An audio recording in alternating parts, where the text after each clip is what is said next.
اعوذ باللہ من الشیطان الرجیم بسم اللہ الرحمن الرحیم سورۃ الکہف بسم اللہ الرحمن الرحیم الحمد للہ الذی انزل علی عبدہ الکتاب ولم یجعل لہ عوجا۔ یہ پوائنٹ میں نوٹ کرا چکا ہوں کہ آخری آیت کیا تھی؟ قل الحمد للہ، کہو قل حمد اللہ کے لیے ہے۔ یہ آخری آیت تھی سورہ بنی اسرائیل کی، اور سورہ کہف کی آیت شروع ہو رہی ہے الحمد للہ الذی، گویا کہ اس حکم کی تعمیل جو ہے اس سے آغاز ہو رہا ہے اس سورہ مبارکہ کا۔ اس کو میں نے کہا تھا یہ انٹرلاکڈ ہیں دونوں صورتیں جو ہیں،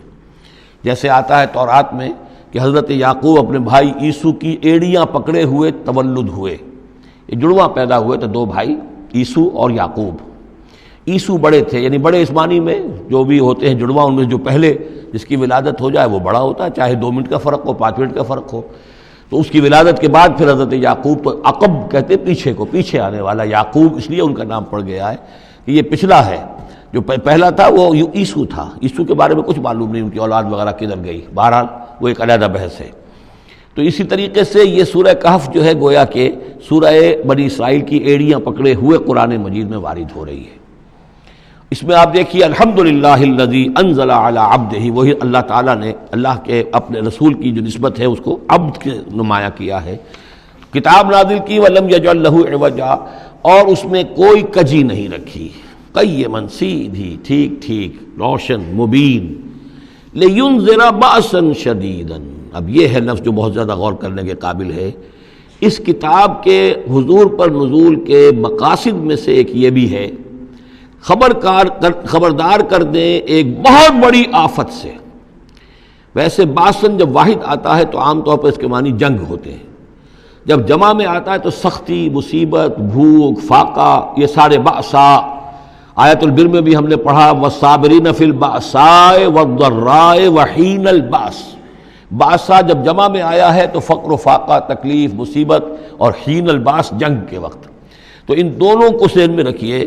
بہت بڑی آفت، بہت بڑی آفت، بہت بڑی آفت۔ ایک تو ہے دجالی فتنے کی، دجال المسیح الدجال جو آنے والا ہے،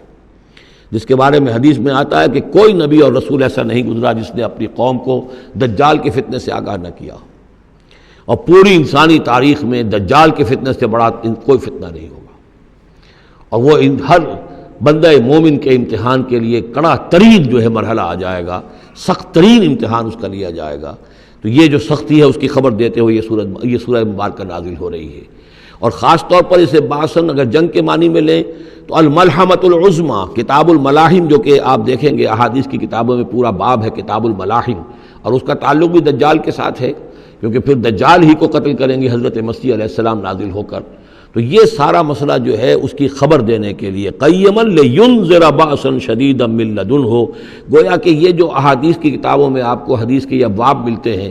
چاہے وہ کتاب الفتن ہو اور چاہے وہ کتاب جو ہے آثار قیامہ ہے، اس طرح کے جتنے بھی ہیں، اور کتاب الملاحم ہے، یہ گویا کہ اس کی شرح ہے لینذر بأسا شدیدا من لدنہ،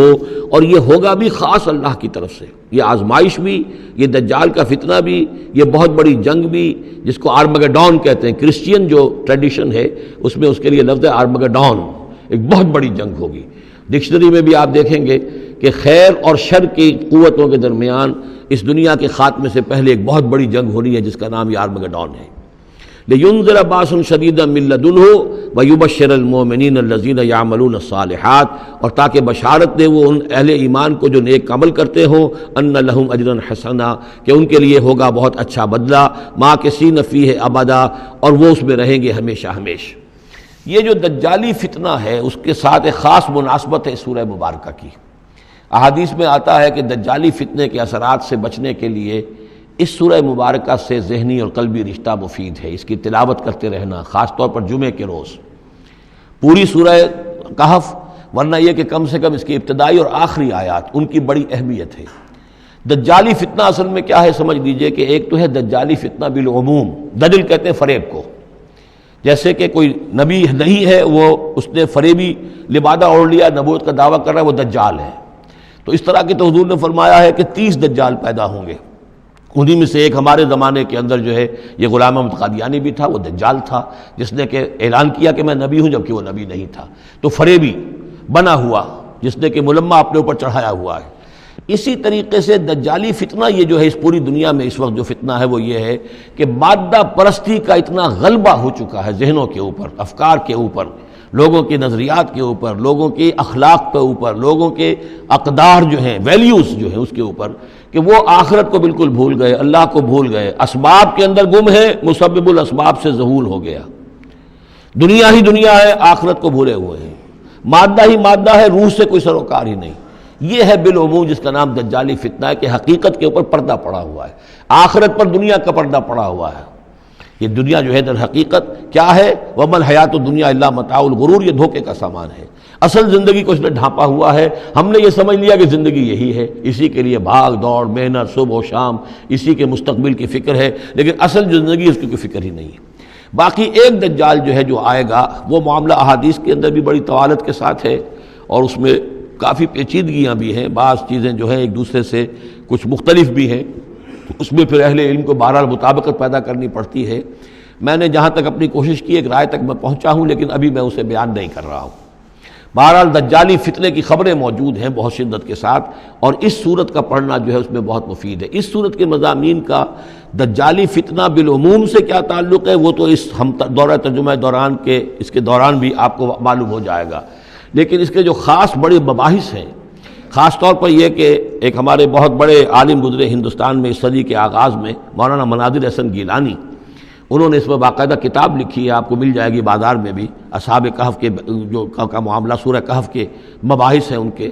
میں نے اس کو اپنی ایک تقریر کے اندر کسی خطاب جمعہ میں سورہ کہف کے مضامین کا خلاصہ بیان کیا تھا، جس کا عنوان ہے دنیا کی حقیقت۔ ظاہر بات ہے تفاصیل زیادہ جو ہیں وہ میرے لیے ممکن نہیں ہے کہ اس دورہ ترجمہ کے دوران بیان کر سکوں۔ وَيُنذِرَ الَّذِينَ قَالُوا اتَّخَذَ اللَّهُ وَلَدًا، اور خبردار کر دے ان لوگوں کو جنہوں نے کہا کہ اللہ نے بیٹا بنایا۔ یہ ساری دجالیت جو ہے اس کی جڑ کیا ہے؟ مسیحیت، جو موجودہ مسیحیت ہے، جو حقیقت میں مسیحیت نہیں ہے، پولزم ہے، جس کی بنیاد تثلیث پر ہے کہ اللہ کا بیٹا بنا دیا حضرت مسیح علیہ السلام کو، اور انہیں کفارہ بنا دیا تمام جو بھی مان لے ان کو ان کے گناہوں کا، پیش کی معافی ہے ان کے گناہوں کی جو حضرت مسیح پر ایمان لے آئے، اور نمبر 3 شریعت ساقط کر دی، اور نمبر 4 سارا اختیار جو ہے وہ پوپ کے ہاتھ میں دے دیا گیا کہ تم جو چاہو جس چیز کو چاہو حلال کرو، جس چیز کو چاہو حرام کر دو۔ ان چیزوں نے مل کر نفس مذہب کو اس قدر قابل نفرت شے بنا دیا کہ یورپ کے عوام کے اندر مذہب کے خلاف شدید نفرت پیدا ہو گئی۔ چنانچہ اس کے بعد جب مسلمانوں کے زیر اثر وہاں پر علم پھیلا ہے، ہسپانیہ کی یونیورسٹیوں سے علوم اور فنون جو ہیں یہ فرانس اور اٹلی اور جرمنی کے نوجوان آتے تھے، اور وہاں آ کر وہ قرطبہ اور غرناطہ اور طلیطلہ کی یونیورسٹیوں سے پڑھ کر جاتے تھے، تو ان کے زیر اثر جو ایک ریفرمیشن شروع ہوئی، اصلاح مذہب، اور ایک رینائسنس، تحریک احیاء العلوم، وہ جو اصل تو تحریک تھی اس بات کی کہ انسان علم کی طرف دوبارہ رجوع کرے، لیکن یہ کہ وہ علم جب آگے بڑھا ہے تو وہاں پہ عیسائیت کے خلاف جو رد عمل تھا اس کی وجہ سے اس میں مذہب کی دشمنی جو ہے اس تحریک کے اندر خود بخود شامل ہو گئی۔ تو مذہب سے بیزاری، روحانیت کا انکار، آخرت سے بالکل بے پرواہی اور اس کا بھی انکار، اور خدا ہے یا نہیں ہے اس سے کوئی سروکار نہیں، یہ جو اس تہذیب کے اصل میں اثرات بنے ہیں سارے، یہ اسی غلطیوں کا یہ اثرات ہیں، نتائج ہیں کہ جو عیسائی مذہب کے اندر جو یہ تحریفات کر کے جو غلطیاں کی گئی ہیں، اس کو یہاں کہا گیا ہے کہ ان لوگوں نے کہ جنہوں نے یہ عقیدہ ایجاد کیا، ما لہم بہ من علم، ان کے پاس اس کے لیے کوئی علمی سند نہیں ہے، ولا لآبائہم، نہ ان کے آباء و اجداد کے پاس کوئی سند تھی، کبرت کلمۃ تخرج من افواہہم، بہت بڑی بات ہے جو ان کے منہ سے نکل رہی ہے، بہت بڑی گستاخی ہے جو یہ اللہ تعالیٰ کی شان میں کر رہے ہیں، ان یقولون الا کذبا، یہ نہیں کہہ رہے مگر جھوٹ، سراسر سیدھا سفید جھوٹ بول رہے ہیں۔ صدق اللہ العظیم۔